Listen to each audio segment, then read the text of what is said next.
Another very useful mode of NEXTPLEASE is the hierarchy mode. Actually, there are 3 different hierarchy modes, and they are also supported by the automatic mode. So in this case, for example, I have the pink dummies controlling a spline using a spline IK control modifier.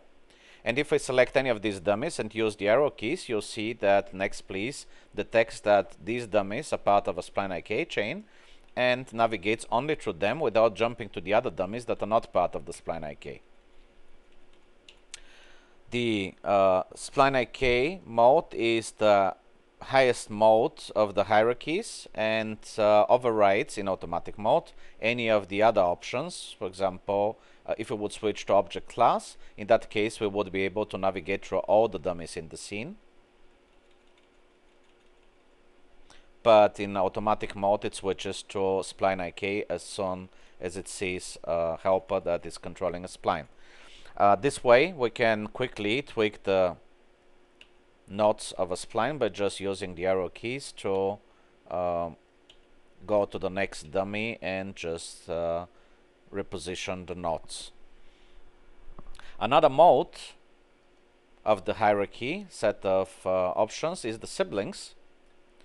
If we switch to a siblings mode and select one of these dummies, you notice that if you hit the page up button, which is a keyboard shortcut that 3ds Max ships with, we're going to select another helper, which turns out to be the parent of these 2 dummies. If I press page down, both get selected, and now I can use left and right arrow keys to navigate within the hierarchy level all the children of the same parent, which is point 14. I can use then page up to go to the parent, and then it turns out that that parent is a child of line 01 together with 2 other dummies, and then I can go with page up again and then page down again, and then I can go page down and within the hierarchy. So this way we can, for example, navigate between all the fingers of a hand of a biped because they all share the same parent.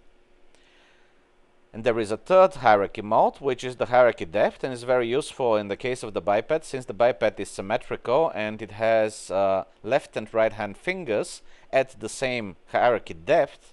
So if I select one finger on either of the hands and start cycling, it turns out that the fingers are 11 levels below the root of the biped, and since both sides of the biped have the same depth, I can, for example, select the lower arm and use the arrow keys to jump between the 2 sides of the biped.